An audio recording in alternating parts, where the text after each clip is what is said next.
प्रेमानंद महाराज ने बताया भजन की लालसा, भजन का भाव कैसा होना एक चाहिए। संत बरगद के नीचे भजन कर रहे थे और एक पीपल के नीचे भजन कर रहे थे।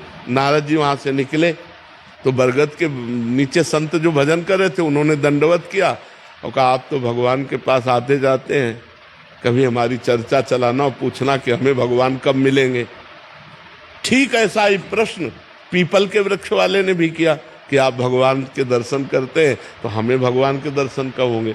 तो नारद जी ने जाके भगवान से पूछा तो कहा बरगद के वृक्ष वाले के नीचे जो संत भजन कर रहे हैं उनको इसी जन्म में मिलेंगे, और पीपल के वृक्ष के नीचे जो भजन कर रहे हैं उनका भजन ऐसा है कि जितने पीपल के पत्ते हैं उतनी बार उनको जन्म लेना पड़ेगा तब हमारा दर्शन होगा।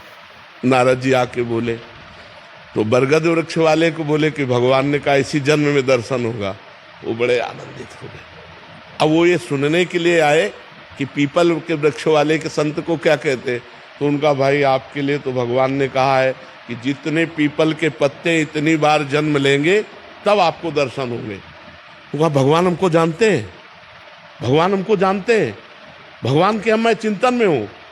हे भगवान, ऐसा अर्थ भाव चिल्ला चिल्ला के रोने लगे कि अभी तक तो मुझे पता ही नहीं था कि भगवान जानते, मेरे भगवान जानते, और इतना रोने लगे कि भगवान उसी क्षण प्रकट हो गए और भगवान गले लगा लिया।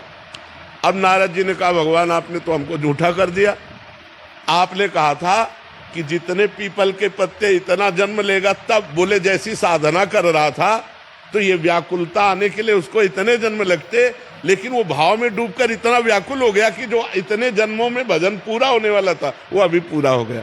तो हमारी चाल क्या है, भगवत प्राप्ति में विलंब नहीं है, हमारी चाल में, हमारी व्याकुलता में, हमारी लालसा में हम भगवान को कितना प्यार करते हैं, भगवान के लिए कितना तड़पते हैं। बस ये प्रेमानंद महाराज जी का वीडियो पसंद आया होगा, कमेंट लाइक सब्सक्राइब करें।